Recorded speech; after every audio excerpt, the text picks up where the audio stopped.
Assalamu alaikum wa rahmatullah. Dear learners and viewers, how are you? I hope you are well. Alhamdulillah, I am also fine. This is Abdul Bari, lecturer in English, Sonapukur Surubhi College, Parbutipur, Dinajpur. Today I would like to talk a most significant topic, that is past continuous tense.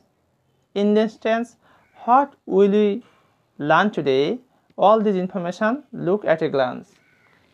আজকে আমরা যে বিষয়গুলি নিয়ে কথা বলবো সেই বিষয়গুলির মধ্যে রয়েছে ডেফিনেশন, সংজ্ঞা নিয়ে কথা বলবো, চিনিবার উপায়, স্ট্রাকচার কিভাবে গঠন করব সেই বিষয়টি নিয়ে আমরা কথা বলবো, অ্যাফার্মেটিভ থেকে কিভাবে নেগেটিভ করতে হয় সেই বিষয়টি নিয়ে তোমাদের পরিষ্কার ধারণা দেব, অ্যাফার্মেটিভ থেকে ইন্টারোগেটিভ সেন্টেন্স কিভাবে করতে হয় তার স্ট্রাকচার কী হবে সেই বিষয়গুলো তোমাদেরকে আমি সুন্দর করে বুঝিয়ে দেব। অ্যাফার্মেটিভ থেকে কিভাবে ইন্টারোগেটিভ নেগেটিভ করা যায়, একসাথে প্রশ্নবোধক না বোধক সেই বিষয়গুলো তোমাদেরকে আমি স্ট্রাকচার পাশাপাশি উদাহরণ দিয়ে বোঝানোর চেষ্টা করব। আর সব শেষে তোমাদের জন্য থাকছে এক্সারসাইজ। তবে আর কেন দেরি, চলো আমরা শুরু করি। পাস্ট কন্টিনিউয়াস টেন্স এবার আমরা দেখব। প্রথমেই যেটি খেয়াল রাখবো আমরা সেটি টেন্সের দিকে আমরা খেয়াল রাখবো, অর্থাৎ সংজ্ঞাটির দিকে খেয়াল রাখবো। পাস্ট কন্টিনিউয়াস চলমানের কথা বলা হচ্ছে অতীতে, অতীতকালে যে কাজগুলি হইতেছিল চলিতেছিল এইরূপ বুঝায় তাহাকে পাস্ট কন্টিনিউয়াস টেন্স বলে। চিনিবার উপায়, অর্থাৎ এইটা যে পাস্ট কন্টিনিউয়াস টেন্স আমরা চিনব কিভাবে, তোমরা দেখতে পাবে বাংলা ক্রিয়ার শেষে তে ছিলাম, তে ছিল, তে ছিলেন, কি থাকবে? তে ছিলাম, তে ছিল, তে ছিলেন, এইরূপ বুঝায় তাহাকে পাস্ট কন্টিনিউয়াস টেন্স বলে।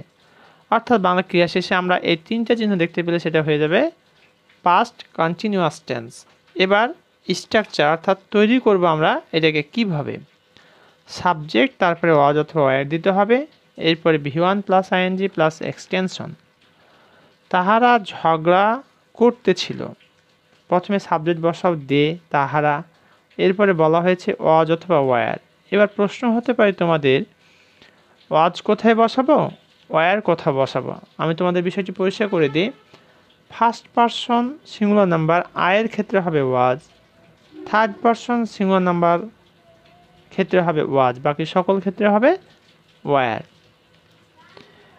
দেখো, তাহারা ঝগড়া করতেছিল, তাহলে সাবজেক্ট হচ্ছে দে, এরপর অক্সিলারি ভার্ব হচ্ছে ওয়্যার, ঝগড়া করা ইংরেজি হচ্ছে কোয়ারেল, তার সাথে কী যোগ করতে হবে? আইএনজি। আর এখানে এক্সটেনশন নয়, নেই, তাহলে দে ওয়্যার কোয়ারেলিং। এবার দেখো, রহিম ভয়ে কাঁপতেছিল, রহিম ওয়াজ ট্রেমলিং ইন ফিয়ার। প্রথমে সাবজেক্ট বসাইছি আমরা রহিম, এরপরে সাহায্যকারী ভার্ব ওয়াজ বসাইছি, কাঁপার ইংরেজি হচ্ছে ট্রেম্বল, তার সাথে আইনি যোগ করে দিয়েছি ট্রেমলিং ইন ফিয়ার, ভয়ে। এবার মজার বিষয় হচ্ছে আমরা কি করে পাস্ট কন্টিনিউয়াস টেন্সকে ইন্টারোগেটিভ সেন্টেন্সে রূপান্তর করব, অর্থাৎ প্রশ্নবোধক করব কি করে। Very easy and simple. প্রথমে আমরা কী বসাই দেব?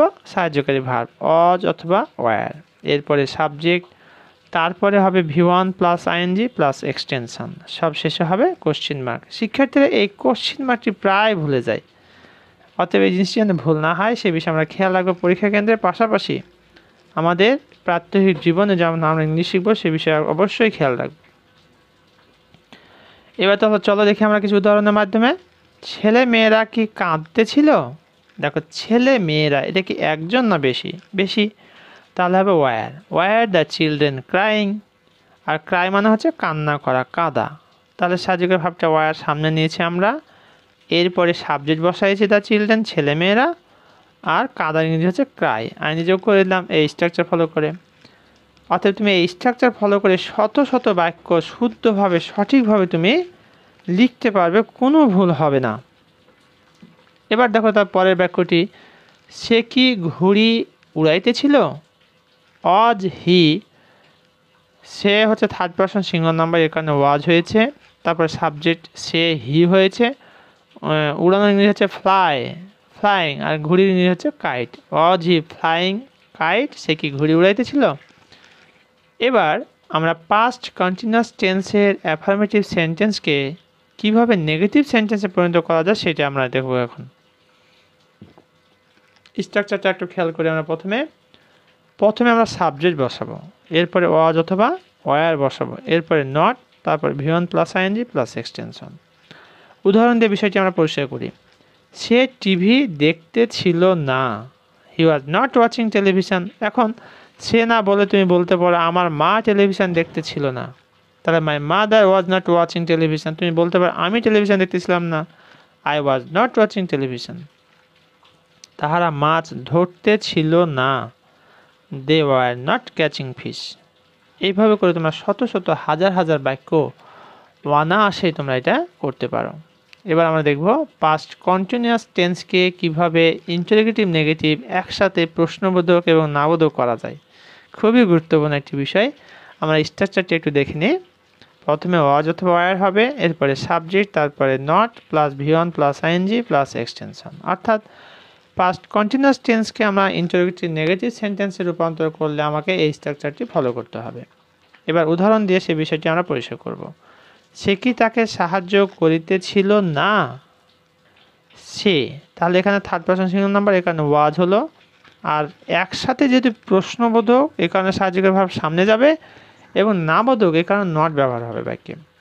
তাহলে ওয়াজ হি নট হেল্পিং হিম, অথবা নটটাকে সামনেও নিতে পারি আমরা, ওয়াজন্ট হি হেল্পিং হিম। কৃষকেরা কি মাঠে কাজ করতেছিল না? Were the farmers not doing the work in the field. প্রথমে কী বসলাম? সাহায্যকারী ভাব, এই যে ওয়াজ অথবা ওয়ার থেকে ওয়ার বসলাম। কেন? কৃষকেরা, third person plural number, third person singular হলে ওয়াজ হবে, কিন্তু বাকি ক্ষেত্রে তো ওয়ার হবে। এখানে ওয়ার হলো, এরপরে সাবজেক্ট দ্য ফার্মার্স, কৃষকেরা প্লুরাল আছে, আর এই স্ট্রাকচার অনুসারে নট বসালাম যেহেতু নেগেটিভ। তারপরে কাজ করেন যে কি ডুইং দ্য ওয়ার্ক, কোথায় কাজ করতেছিল? ফিল্ডে, মাঠে, ইন দ্য ফিল্ড। অথবা আমরা লিখতে পারি were not the farmers doing the work in the field. এবার তোমাদের পালা। এতক্ষণ পর্যন্ত আমি তোমাদেরকে দিক নির্দেশনা দিয়েছি কিভাবে ইন্টারোগেটিভ করতে হবে, কিভাবে নেগেটিভ করতে হবে, কিভাবে ইন্টারোগেটিভ নেগেটিভ করতে হবে। এবার তোমাদের কিন্তু করতে হবে, তোমরা শুধু দেখবে এটা হবে না। অতএব এই যে ট্রান্সলেট ইনটু ইংলিশ আমি যে 4টি বাক্য দিয়েছি, আশা করব তোমরা এই বাক্যগুলি ট্রান্সলেট করে কমেন্ট সেকশানে জানিয়ে দেবে কে কেমন পারছো, সেটা আমি দেখব। কোথাও ভুল হলে সেটা ইনশাআল্লাহ তোমাদের সংশোধন করে দেব। আর তোমাদের কোথাও বুঝতে সমস্যা হলে আমাকে কমেন্ট করে জানিয়ে দাও। সবশেষে আমি তোমাদেরকে একটি রিকোয়েস্ট করব, প্লিজ সাবস্ক্রাইব মাই চ্যানেল। এখন এই চ্যানেলটিকে সাবস্ক্রাইব করতে হলে অনেকেই বুঝতে পারে না যে কীভাবে করতে হবে, সেই বিষয়ে দিক নির্দেশনা দিচ্ছি, একটু দেখে নিই। প্রথমে তোমাকে ইউটিউবে যেতে হবে, তোমার মোবাইলে যে ইউটিউব অ্যাপটি রয়েছে সেটা অন করতে হবে। অন করার পরে সেই সার্চে ইংলিশ মোটিভেশন 21 লিখতে হবে। লেখার পরে তুমি আমার চ্যানেলটা দেখতে পাবে, then you will see my channel. আমার লোগো সহকারে, আমার পিকচার সহকারে চ্যানেলটি দেখতে পাবে। যে সাবস্ক্রাইব লেখাটি আসবে সেখানে তোমরা প্রেস করবে, অর্থাৎ চাপ দিবে, তাহলে সেটা তোমার সাবস্ক্রাইবড হয়ে যাবে। এখন সেখানে লেখা থাকবে সাবস্ক্রাইবড, অর্থাৎ ডি হয়ে যাবে এখানে তখন। এরপরে প্রেস বেল আইকন বাটন, অর্থাৎ এইরকম একটা চিহ্ন দেখতে পাবে, সেখানে চাপ দিবে, তাহলে তোমরা সকল ভিডিও অর্থাৎ আপলোড করার সাথে সাথে পেয়ে যাবে।